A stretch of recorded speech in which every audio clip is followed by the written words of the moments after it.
All right, let's talk Cambridge Analytica, the Russians, and Trump. So I guess what's going on right now is back in the election cycle or the campaign trail, whatever you want to consider it. Trump hired this company, Cambridge Analytica, to go ahead and collect information on his target voter base, and they did this through a IQ test app, which people signed up for via their Facebook. And what ended up happening was that gave them access to the Facebooks of, or the Facebook accounts of like some 300,000 people, roughly speaking. And they accessed all the contacts that they had, their friends, their friends on these accounts, and it ended up being like some 50 million accounts, or the information of 50 million accounts was accessed by this company. Now, this has caused a lot of stir, or a lot of unrest in the political landscape, and I don't think there's any good reason for it, and I will explain why. Um, First of all, I'll explain what Facebook is. And if you don't know and you use Facebook and you don't understand why they do or how they do what they do, you, the user, you get a free interface where you can communicate with your friends, you can share whatever you'd like, you can stay in contact with anyone in the world whom you're friends with, or maybe you're not friends with them, they just added you and snuck into your DM. I don't know, whatever the case may be. Regardless, you get the ability to connect with, friends and family. You get to do it for free, and you get to do it in an incredibly fast and convenient interface. Facebook then takes the information you provide to them, and they group you with target markets, right? So they group you by your demographics, your psychographics, and your geographics. Demographics being your age, your gender, your race, so on and so forth. Psychographics being your political beliefs, your religious viewpoints. I guess I mixed those two up. Political viewpoints, religious beliefs, so on and so forth. It's how you think, essentially. And they can tell that pretty easily by everything that you post. If you don't agree with something you see and you share it and you have that, it's the whole reason they have those reactions now instead of just the like button. You can add a laughing face or an angry face or, a smiling emoji or whatever it is you can add. It's Facebook getting an idea of what you like and what you don't, and that's the whole premise of what they do. So that has to do with psychographics, and geographics obviously has to do with where you're located. Now, I want to be clear about how they use the geographic information. It is not like they give your address to any business that utilizes Facebook to market to you.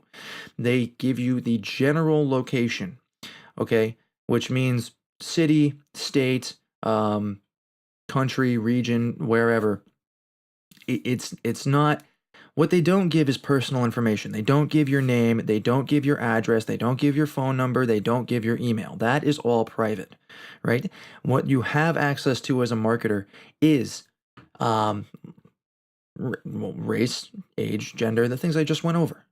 So the attributes you have that make you identifiable with a group of people like you, not the attributes that you have that identify you as an individual, right? That's what makes up the target market, is the group. So that's what the marketers are given. That's what Facebook uses to go ahead and, monetize its platform. And that's exactly what I see happened here. And the only reason I think people are really up in arms about this, and I'm not a fan of Trump, by the way, but I don't like how the media has been lying about all of the things that have been happening as of recent. And it seems like they've been lying about a hell of a lot. So let's go back 2 weeks. There was a video going around on multiple media outlets where a shotgun shoots a watermelon and they say it's an AR-15. Well, I mean, I seriously doubt that the people in the news stations are that oblivious to what the weapon that was used in the video really is. Okay, I think there's some kind of propaganda kind of ish situation going on here. And now we're trying to say that this company, Cambridge Analytica, is somehow in cahoots with the Russians and the Trump administration that has apparently been in cahoots with the Russians, which is interesting to me because everyone says there has been these fake ads, this fake news, this propaganda that has gone around that arguably would have gone around online. I don't know where, I didn't see it on TV, never saw it on the radio, so must be online. And if it's online, if all this Russian propaganda that influenced the 2016 election is online, why can't we pull it up? Why can't we find it? And if you can, I would love to see it because then I'll go, hey, look, I'm wrong. I'm wrong. Look at that. There it is. There's the fake news that everybody's been talking about. There's the propaganda. Okay, yes, this might have actually influenced the election. That's not good. We need to work on that. But nobody pulls up anything. Everybody makes these statements, it seems like, in the media, and nobody has any credible sources or information to back up their claims. So with this Facebook thing, right? This is what Facebook is for. This is why Facebook was invented. It was invented to make it easier for marketers to depict what their target market is, and its whole purpose is to make marketing to people who are most likely to buy their product more efficient and targeted. That's it. And when it comes to politics, well, it's to access the voter base that is most likely to align with the views of the candidate. Hillary did the same thing. Bernie did the same thing. Okay, Jerry Johnson, Gary Johnson, Jill Stein. They did the same thing. Okay, this isn't something that is solely some kind of conspiracy theory relating to Trump. And there's an article online, if you don't believe me, it's on digitalmarketer.com. I think it's called Hillary Clinton versus Bernie Sanders, Who's the Better Digital Marketer? And it gives you a list of all the outlets that Hillary and Bernie used to get their message out. One of them being Huffington Post, which has a very large Facebook following, very large social media following. So how come that's not, some kind of propaganda? How come that's not, considered to be skewing the voter base in the election? How come nobody's questioning that? If it's so easy to skew the voter base, and it's so easy to do it through Facebook, or so easy to skew the view of the voter base, and you can do it through Facebook, how come nobody's questioning this use of a lot of the online media, which is now very powerful and prominent, especially on social media? How come nobody's questioning Hillary's use of it? How come nobody is questioning Bernie's use of it? How come nobody is questioning Gary's use of it, Jill Stein's use of it? And now, like I said, I'm not a fan of Trump. I'm not. I think he's an asshole. And I think his mouth is his worst enemy, and that's putting it nicely. But you have to be consistent in everything that you say. If you're going to make a statement, you have to recognize that every single candidate in this last election, okay, used Facebook, used Twitter, used Snap. Some used Snapchat, but used social media ultimately to go ahead and get in contact with their voter base. That's what it's for. I don't know why this is such a big deal. And it's if the narrative becomes Cambridge Analytica got the personal information, right, the individually identifying information of these people, then I will be up in arms with the rest of everyone else.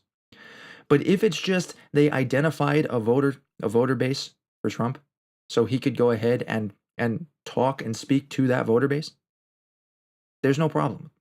That's not a problem, because every other candidate did the same thing. So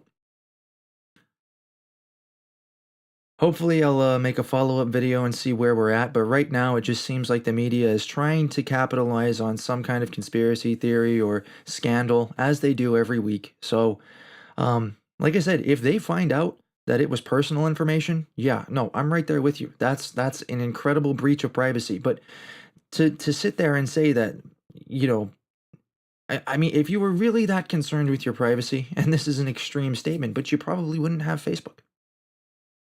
You wouldn't have Twitter, because that is the sole purpose of these platforms, is to go ahead and take information, group you with it into a target market, and then allow marketers to access that information to a degree that doesn't identify you as an individual, but as part of a group of similar people like you, and then market to you based on the fact that you're most likely to buy their product. And in the case of politics, you're most likely to align with their views and vote for them. So, like I said, we'll see where it goes. This one's interesting. I think this is just kind of a spin-off of the Russian collusion investigation, or the Russian collusion investigation. So we'll see. Thank you for tuning in. If you did enjoy it, give it a like. If you hated it, please explain why. I look, I admit that I don't know everything, and I'm not, some kind of pinnacle of righteousness. I can be wrong and I can be imperfect. If you know something that I don't, man, please comment. Okay, what we need more of in this country is conversation between two opposing viewpoints, because that's how both of us learn and walk away more informed. And that's how we go ahead and better the society we live in. So, thanks for tuning in, guys. Hopefully, I'll be able to make another video or another little broadcast.